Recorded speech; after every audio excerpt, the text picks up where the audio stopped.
According to me, I will recommend everyone to come to Zubi Ustad. Hello and welcome to the channel friends. आज की video में जो गाड़ी है ये हमारी मारुति सुजुकी डिज़ायर 2021 का ये मॉडल है और इसमें लगा है 1.2 लीटर्स का 4 सिलेंडर नेचुरली एस्पिरेटेड इंजन। ये गाड़ी BS6 है और हमने इस गाड़ी में आज गवर्नमेंट अप्रूव्ड BS6 किट ही इंस्टॉल की है। तो एक बार मैं आपको दिखा देता हूँ कि हमने इस गाड़ी में किस तरह से इंस्टॉलेशन की है, गाड़ी में CNG क्या क्या पार्ट्स कहाँ कहाँ इंस्टॉल हुए हैं, उनके फंक्शंस क्या क्या हैं। तो ये है हमारा डिज़ायर का इंजन बे और शुरुआत करते हैं हम फिलिंग वॉल्व से। तो ये हमारा फिलिंग वॉल्व है, इसी के थ्रू हम गाड़ी में गैस फिल कराते हैं। नीचे की तरफ आप सिल्वर वाला देख सकते हैं, ये हमारा रिड्यूसर है। रिड्यूसर का काम होता है सिलेंडर से आने वाली हाई प्रेशर गैस को गाड़ी के अकॉर्डिंग यूजुअल प्रेशर में कन्वर्ट करना। और ये जो आप वाइट वाला देख रहे हैं ये हमारा गेज है। गेज का काम होता है, जो स्विच होता है हमारी गाड़ी में CNG का, उसमें इंडिकेट करना कि गाड़ी में अभी कितनी गैस है, हमें कब नेक्स्ट रिफिल करानी है। ये हमारा मैप सेंसर CNG सिस्टम का, और ये है हमारा ECM CNG सिस्टम का। ये BS6 अगर आपको दिख पा रहा हो, इस पे लिखा है BS6। ये नया एक डिज़ाइन आया है BS6 के ECM का। तो ECM बेसिकली CNG सिस्टम का माइंड होता है। जितने भी कंपोनेंट्स गाड़ी में CNG के इंस्टॉल होते हैं उन सबको कमांड इसी के थ्रू दी जाती है। जो भी हम ट्यूनिंग्स करते हैं वो भी इसी में जाके स्टोर होती है। और पीछे की तरफ अगर मैं आपको दिखा पाऊँ तो ये जो आपको हल्का हल्का येलो और ब्लैक कलर के दिख रहे हैं ये हमारे इंजेक्टर रेल्स हैं। इंजेक्टर रेल्स का काम होता है इंडिविजुअली गैस को इंजन में पंप करना। और बाकी आप देख सकते हैं इंस्टॉलेशन की क्वालिटी। इसमें जो एड ऑन्स हैं इस गाड़ी में वो मैं आपसे शेयर कर देता हूँ। ये 8 इंजेक्टर इंजन है। BS6 में 4 इंजेक्टर्स भी आता है और अभी कुछ टाइम पहले इसमें दूसरा इंजन चेंज हुआ था जिसमें कि 8 इंजेक्टर्स आने लग गए थे। तो होता क्या है कि जो हमारा ये ECM है ये 4 इंजेक्टर्स के लिए कंपैटिबल है, 4 ही इंजेक्टर्स को कंट्रोल कर सकता है। तो हम लोगों को एक एक्स्ट्रा डिवाइस लगाना पड़ता है जो कि बाकी के 4 इंजेक्टर्स को हैंडल करता है। लगाने के लिए या कॉस्ट कटिंग अगर करनी हो तो यहाँ पे एमुलेटर का भी इस्तेमाल किया जा सकता है। मगर जो कस्टमर्स हैं वो काफ़ी ज़्यादा कीन होते हैं अपनी गाड़ी को लेके, तो वो चाहते हैं कि जो भी उनकी गाड़ी में लगे तो बेस्ट से बेस्ट लगे। तो मैं भी सजेस्ट यही करता हूँ कि हमेशा यही डिवाइस यूज़ किया जाए क्योंकि ये लेटेस्ट डिवाइस है।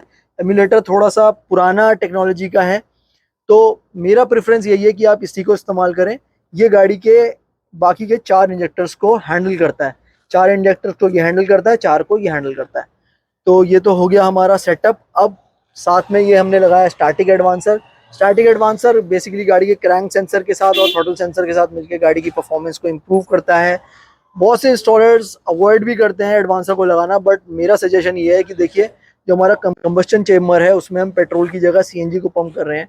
CNG एक स्लो बर्निंग फ्यूल है, तो गाड़ी को थोड़ा सा ट्वीक करना पड़ता है इस एडवांसर के थ्रू ताकि वो CNG पे बेहतर परफॉर्म कर सके। इस गाड़ी में आप डायनामिक भी लगा सकते हैं। डायनामिक थोड़ा कॉस्टली साइड पे चला जाता है।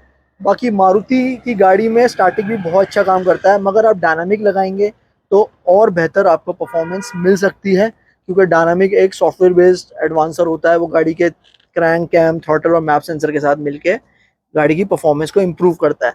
बाकी हमने इसमें यहाँ लगाया है, ये अगर आपको दिख पा रहा हो, CNG फिल्टर।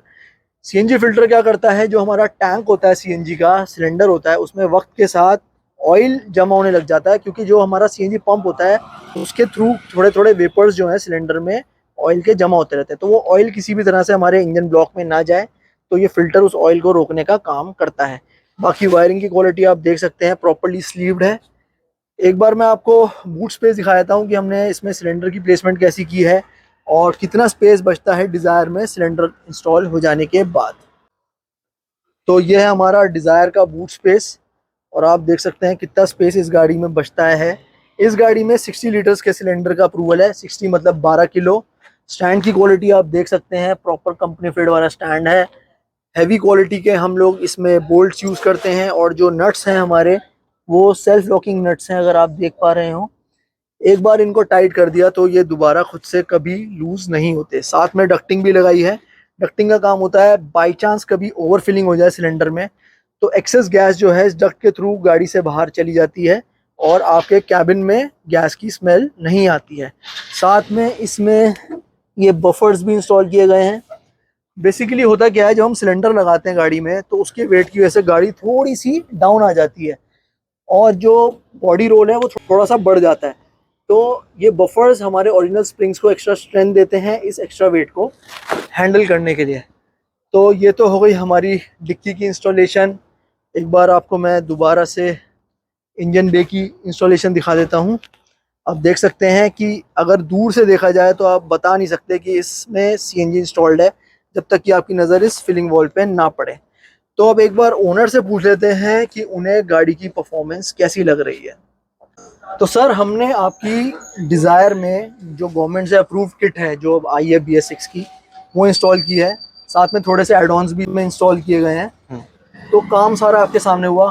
देर बहुत हो गई क्योंकि भीड़ बहुत थी। तो अभी तक जो काम हुआ, काम की क्वालिटी आपको कैसी लगी? काम की क्वालिटी बहुत बढ़िया है, मैं सबको रेकमेंड करूंगा यहाँ के लगवाएं। सीएनजी की वायरिंग हो गई, everything is perfect according to me. I will recommend everyone to come to Zubi Ustad. की बहुत अच्छी फिटिंग है, मैं कहूँगा कि परफॉर्मेंस बहुत अच्छी आ रही है। गाड़ी फर्क ही नहीं है पेट्रोल और सीएनजी में, क्या फ़र्क है। तो as if now you are satisfied? Yeah I am totally satisfied, 10 out of 10 for me. Thank you sir. तो सर हमारा सेटिस्फाइड है। देखिए, ये BS6 जैसे मैंने बताया गवर्नमेंट अप्रूव किट अब मार्केट में आ गई हैं, आप भी लगवा सकते हैं। और स्विफ्ट हो गई, डिज़ायर हो गई, आपका इग्निस हो गई, और भी बहुत सारी गाड़ियां हैं, हुंडई की बहुत सारी गाड़ियां, टाटा की हैं, आप उसमें लगा सकते हैं। मगर मेन फंडा क्या है? देखिए, यही किट जो है बहुत सारी गाड़ियों के लिए अप्रूव हुई है। अब बहुत से लोगों का ये होता है कि यार मेरी गाड़ी के लिए कौन सी किट।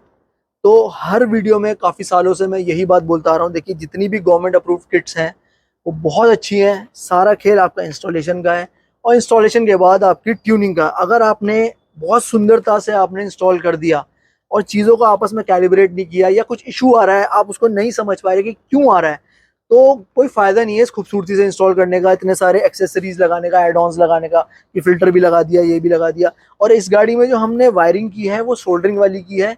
पहले हम दोनों ने डिस्कस किया था कि भाई कपलर टू कपलर करनी है, सोल्डरिंग वाली करनी है। तो सोल्डरिंग वाले की मैंने इनको मेरिट्स और डीमेरिट्स दोनों बता दिए। तो उन्होंने बोला जो आपको सही लगता है, जो लॉन्ग रन में बेहतर रहे, वो आप करो। तो हमने इसमें सोल्डरिंग वाला किया है। कपलर वाले में क्या रहता है कि कपलर वक्त के साथ लूज हो जाते हैं तो पेट्रोल पे या सीएनजी पे मिसिंग का इशू आ जाता है, बिकॉज कपलर की जो क्वालिटी होती है वो इतनी अच्छी नहीं होती जैसे कि गाड़ी के जो स्टैंडर्ड कपलर्स आते हैं उनकी क्वालिटी से मैच नहीं करते, तो वो गर्म हो के वक्त के साथ ढीले पड़ जाते हैं। खैर, वो एक अलग चीज़ है, वो आपकी प्रेफरेंस है, आपको क्या कराना है।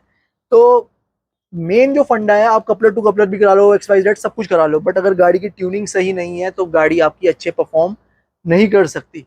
तो कहीं से भी आप सीएनजी किट लगाएं, कितने भी एडॉन्स लगाएं, आपका मेन फोकस होना चाहिए जो बंदा सीएनजी लगा रहा है खूबसूरती से लगाएगा, वेल एंड गुड। अगर ट्यूनिंग अच्छे से नहीं करेगा तो कोई फायदा नहीं है। तो ट्यूनर बेस्ट ढूंढिए जो आपकी गाड़ी के पोटेंशियल को समझे।